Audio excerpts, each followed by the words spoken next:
Si Aiza ang panganay sa 5 mga anak nila Aling Delia at Mang Bernie. Street sweeper lamang ang kanyang ina, habang karpintero naman si Mang Bernie. Simple at masaya sana ang kanilang buhay, kung hindi lang palaging lango sa alak itong si Aling Delia. "Mare, pautangin mo nga muna ako ng isang bilog," sabi nito sa kanyang kumaring si Aling Nining, na ang tindahan ay halos katabi lamang ng kanilang bahay. "Naku mare, baka naman magalit sa akin si Aiza mo ha. Sinabihan na kasi ako nun na wag kitang bibigyan," paliwanag ni Aling Nining sa kumare. "Naku mare, wag mong intindihin yung galit ni Aiza. Ang galit ko ang intindihin mo," sinisinok pang sabi ng nakainom na si Aling Delia. "Bigyan mo na ako. Itatago ko na lang dito sa may palda ko para hindi niya makita. Pangpatulog lang yan Marikoy."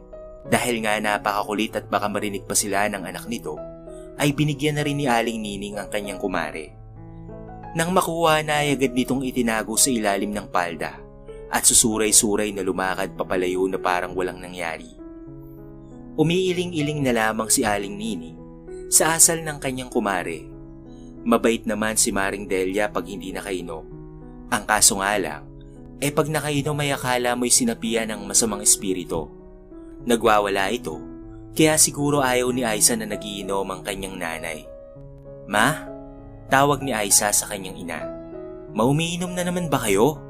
Hindi ba sabi ko matigilan nyo na yung alak? Lalong makakasamayan sa katawan nyo Sermon ni Aiza sa kanyang ina. "Ako nga Aiza, ipabayaan mo. Ako huwag mo akong pinapakialaman. Alis yan, alis!" Pabulol-bulol na salita nito sa kausap.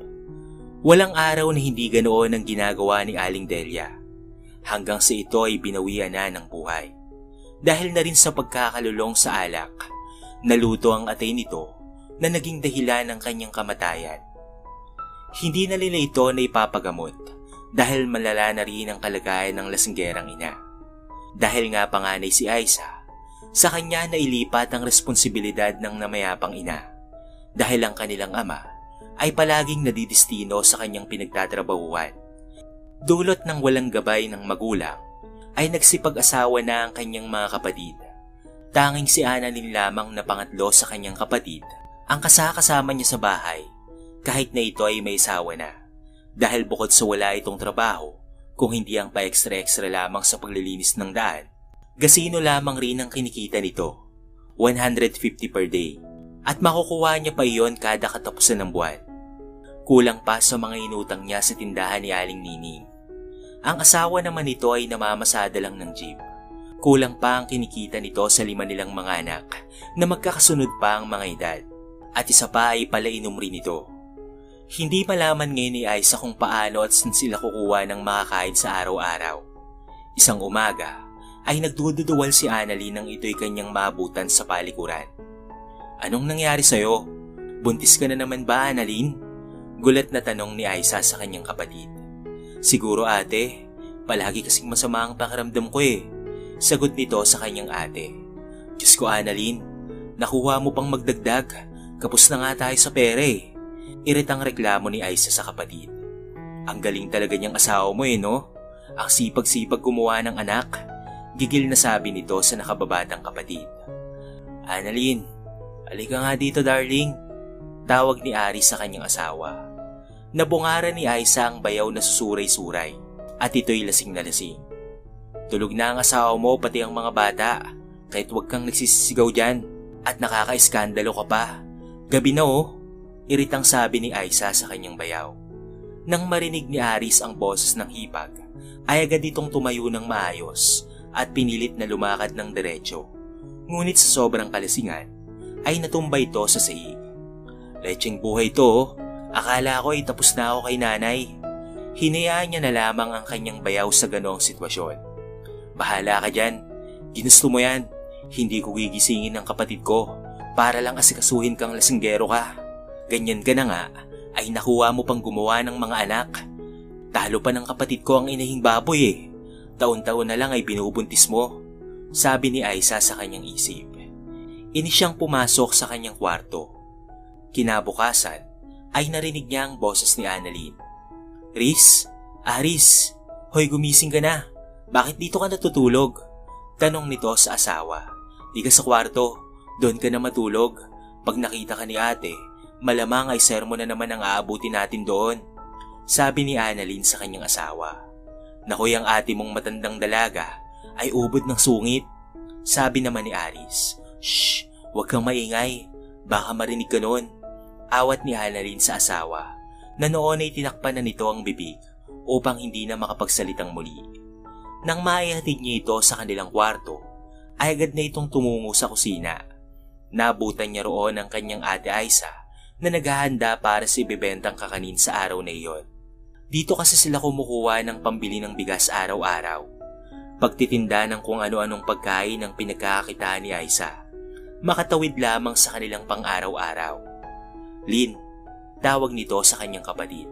O bakit ate? Sabi-sabihan mo yung asawa mo ha? Palagi na lang yung umuwing nakainom. Galit na sabi ni Aiza sa kanyang kapatid. Lagi ko namang sinasabihan niyang si Aris. Hindi naman nakikinig sa akin eh. Nai-stress na nga lang ako. Kasi hindi pa ako nakakapagpa-check up. Palagi na lang sumasakit yung tiyan ko. Sabi ni Annalyn sa kanyang ate. Ang laki-laki mo ngayon, Annalyn. Sabi ni Aiza sa kanyang kapatid. Iwasan mo kasi ang malalamig na pagkain. Mabilis na lumalaki ang bata sa tiyan kapag ganyan. Baka mahirapan kang manganak. Buti sana ay may pera ang magaling mong asawa pag nasasaryan ka. Ani ni Aiza. Mabilis na lumipas ang mga araw at kabuwanan na nga ni Annalyn. Ngunit hindi pa niya due date.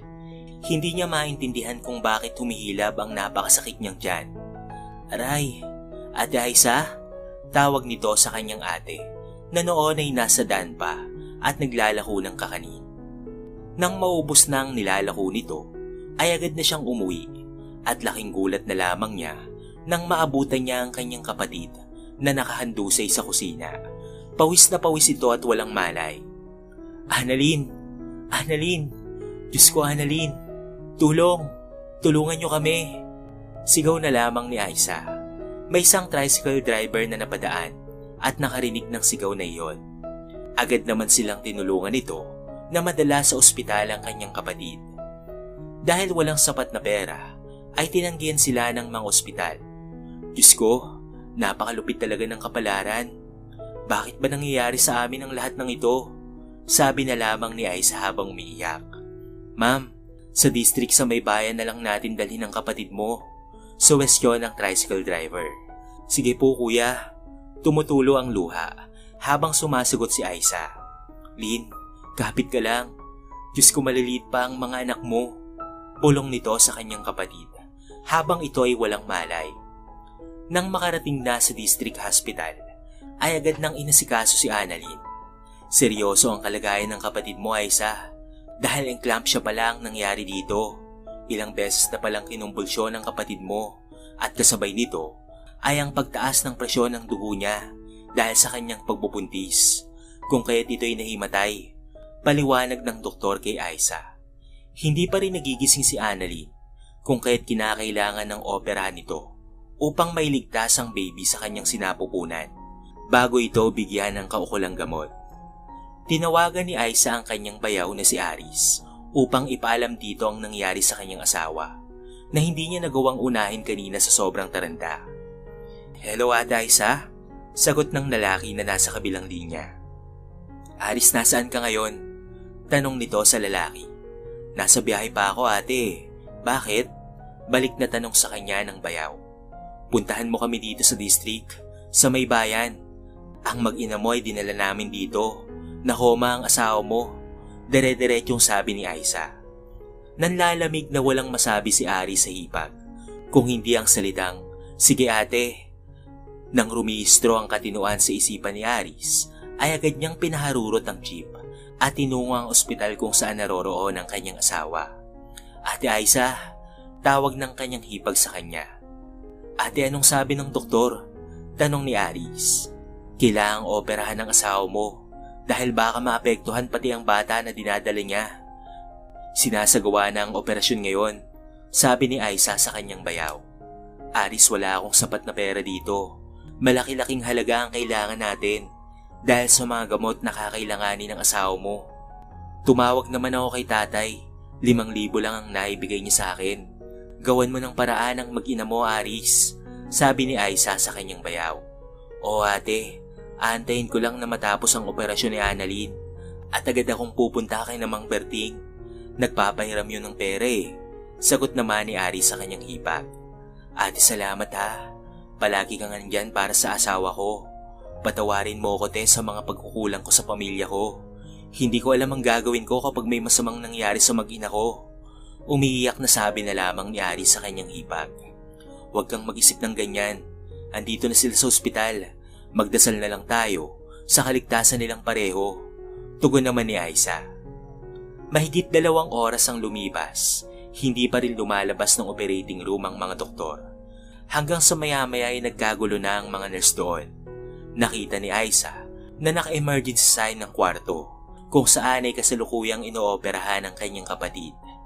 Bigla siyang kinabahan at hindi mapalagay sa nararamdaman. Ate, tawag ni Aris sa hipag nang mapansin nitong palakad-lakad siya. Nang biglang may lumabas na doktor mula sa operating room. Annalyn Mendez, sino ang kamag-anak ng pasyente? Agad na lumapit ang magbayaw sa doktor. Kami po, Dok, sabi nilang sabay. Kritikal ang kondisyon ng nanay. Kailangang obserbansya within 24 hours. Pero ang baby, I'm sorry, hindi ito nakaligtas nang mawala ng malay ang pasyente. Naging kritikal ang lagay ng baby sa tiyan ng nanay niya. Patay na siya nang mailabas namin. Paliwanag ng doktor. I'm sorry, pero ginawa naman namin ang lahat. Malungkot na sabi ng doktor. Napaupo na lamang sa panghihina si Aris dahil sa kanyang narinig. Hindi niya malaman kung ano ang uunahing intindihin. Ang libing ba ng kanyang anak o ang kanyang asawang nag-aagaw buhay. Mga ilang oras pa ang lumipas ay kumalma naman si Aris habang si Aiza ay nag-iisip kung ano ang kanyang susunod na gagawin. Tinawagan niya ang kanyang 3 mga kapatid upang umuwi muna sa kanilang bahay. Dahil sa Sabado pa makakauwi ang Tatay Bernie nila. May magbantay lamang sa mga anak ng kanyang kapatid.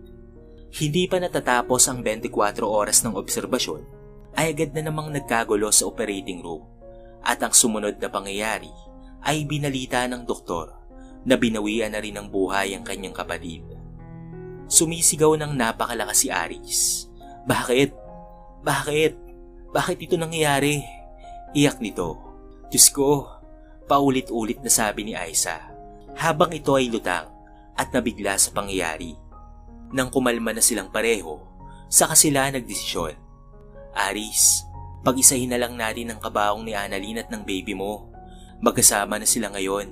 Hindi talaga iniwan ng kapatid ko ang bunso niya, sabi ni Aiza sa kanyang bayaw. Sige ate, kung ano ang desisyon nyo, doon ako, sabi ni Aris. Tibayan mo ang loob mo. 5 pa ang mga anak mo na kailangan ka. Wala na tayong magagawa. Wala na ang kapatid ko. Hindi tayo pwedeng huminto dito. May mga umaasa pa sa atin. Lalo na sa'yo. Huwag kang mag-alala. Nandito naman kami ni tatay. Hindi ko kayo iiwan, sabi ni Aiza sa kanyang bayaw. Kahit nagulong-gulo ang isip ni Aiza, ay pinili niyang maging positibo dahil alam niyang mas kailangan siya ng kanyang pamangkin. Nang mailibing na ang kanyang kapatid at ang pamangkin nito, ay bumalik na sila sa kanilang dating buhay. Nagtitinda ulit siya ng mga kakanin at nadagdagan ng kanyang responsibilidad dahil parang siya na ang tumayong nanay ng mga bata. Samantalang ilang araw pa lamang na ililibing ang asawa ni Aris, ay bumalik na ito sa pag-iinom. Palagi itong lasing kung umuwi. Isang gabi, ay himalang umuwi ito nang hindi nakainom. Tinawag niya ang kanyang hipag. Ate Aiza, ito may binili akong litsyong manok. Birthday ng panganay kong anak. Saka ito pa, pangdagdag sa gastusin ng mga bata. Mahina ang pasada ko palagi kaya pasensya ka na dito ate ha. At pasensya ka na rin kung ikaw palagi ang nagpupuno ng kakulangan ko, sabi ni Aris sa hipag. Wala yun Aris, basta't wag mo lang pababayaan ang mga anak mo. Kahit mahirap ang buhay, alam kong makakaraos rin tayo. Kumapit lang tayo sa kanya. Sabay turo sa itaas na ang tinutukoy ni Aiza ay ang Panginoon. Ang buong akala ni Aiza ay nagbago na si Aris dahil sa pag-uusap nila ng gabing iyon. Ngunit nagkamali siya. Mas lalo itong nalulong sa alak at lalo na sa sugal. Katwiran ng lalaki ay paraan lamang niya ito upang makalimutan niya ang kanyang mag-ina, bagay na hindi sinang-ayunan ni Aiza.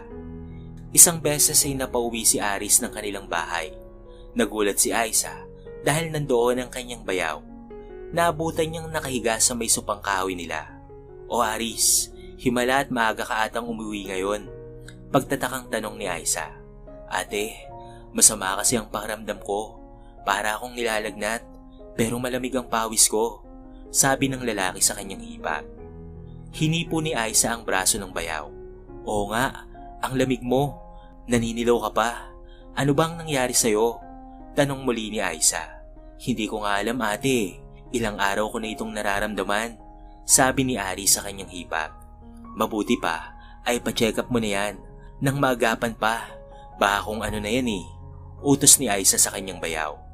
Kinabukasan ay agad na nagpunta si Ari sa center at doon ay pinayuhan siyang magpa-laboratory upang malaman kung ano ang pinagmumula ng kanyang paninilaw. Agad naman itong nagtungo sa isang laboratorio, hindi kalayuan sa kanilang center. Nang lumabas ang resulta, ay binalik niya kaagad ito sa center upang mabasa ng doktor at marasatahan siya ng mga gamot. Nalaman ni Aris na may hepatitis pala siya, kung kaya't grabe ang kanyang paninilaw. Nang makaalis sa center, imbes na ibili ng gamot ang perang natitira sa kanya, ay binili niya na lamang ng alak sa tindahan ni Aling Nini at siya'y umuwi ng kanilang bahay upang doon na lamang mag-inom. Dahil abala si Aiza sa paglalako kasama ang dalawang anak ni Aris, ay nadatnan niyang naglalaro sa labas ng bahay ang tatlo niyang mga anak. "Jason," tawag niya sa kanyang anak.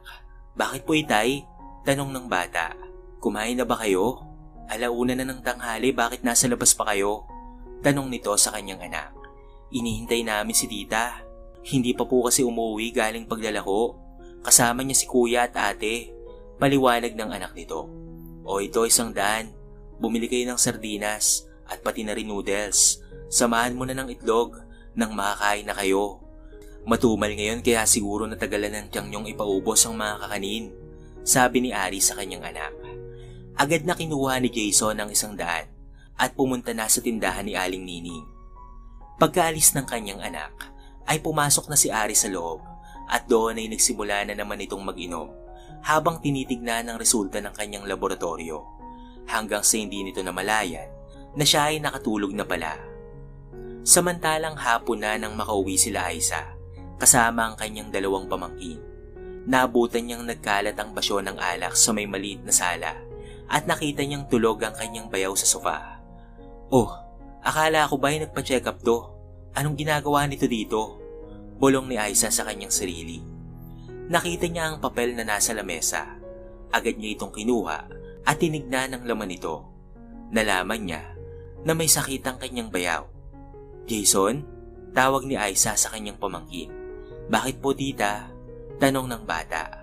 "Kanina pa ba nandito ang papa mo?" tanong naman ni Aiza sa pamangkin. "Opo, Jang. Si papa nga po ang nagbigay ng pananghalian namin eh," kwento ni Jason sa kanyang tiyahin. "Sige, pakiligpit na lang muna tong mga boteng nakakalat at baka madulas pa kayo dyan," utos ni Aiza sa bata na agad naman siyang sinunod.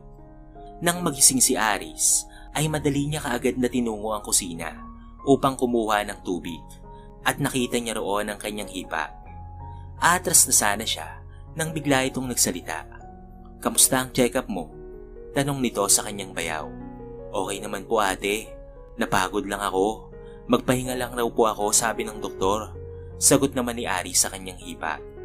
"Hindi mo may tatago yan, Aris. Nakita ko ang resulta ng laboratorio mo. Ano, hindi ka magpapagamot? Hayaan mo na lang yang inom ka na lang dyan? Diyos ko, Aris, isipin mo ang mga anak mo. Wala pang 40 days si Annalyn mula nung namatay. At isa pa ay maliliit pa ang mga anak mo. Kawawa sila pagpati ikaw ay nawala pa," sermon ni Aiza sa kanyang bayaw. "Ate, hindi ko na kaya. Pagod na ako. Gabi-gabi ay naaalala ko si Annalyn. Para akong mababaliw. Hindi ko alam kung paano aayusin ang buhay ko. Wala na siya. Nasira na ang buhay ko magmula nang mawala na siya. Ate, malala na ang sakit ko. Hindi na ito kayang gamutin. Hindi na ako mag-aaksaya pa ng pera para magpagaling. Gusto kong makasama ang mag-ina ko, ate. Alam kong makasarili ako. Pero alam ko na hindi rin ako magiging mabuting ama sa mga anak ko. Magiging pabigat lamang ako sa kanila. Kaya kung sakaling mawala man ako, ay huwag mo silang pababayaan, ha. Maraming salamat, ate, sa lahat ng mga sakripisyo sa pamilya ko. Ni hindi ka na nakapag-asawa dahil sa pag-iintindi mo sa amin. Mahabang sabi ni Aris sa kanyang hipag. Hindi na nga nagpagumot pa si Aris hanggang sa ito'y tuluyan ng manghina at namatay. Malaking dago kay Aiza ang pangyayaring iyon. Wala pa mang isang taong nawawala ang kanyang kapatid, ay si Aris naman ang sumunod. Hindi niya alam kung kaya niya pa bang buhayin ang kanyang 5 mga pamangkin. Kung kaya't nang mailibing si Aris, ay kinausap niya ang kanyang 3 mga kapatid na kung po pwede, ay kunin nila ang 3 anak ni Aris at ito'y pag-aralin. Pumayag naman ang mga kapatid ni Aiza. Ang natira na lamang sa kanya ay ang pang-4 at ang bunso. Mahirap sa umpisa dahil panibagong adjustment na naman ang kanilang gagawin. Pero mas okay na rin ito kesa naman maghiwa-hiwalay ang mga pamangkin niya. At least ay hindi sila magugutom balang araw at magkakasama silang muli. Nagpatuloy sa kani-kanilang buhay si Aiza at ang 2 nitong pamangkin. Paminsan-minsan ay nagpapadala ang tatay Bernie niya para sa mga apo nito. Nagkaroon na rin kasi ito ng kinakasama sa buhay.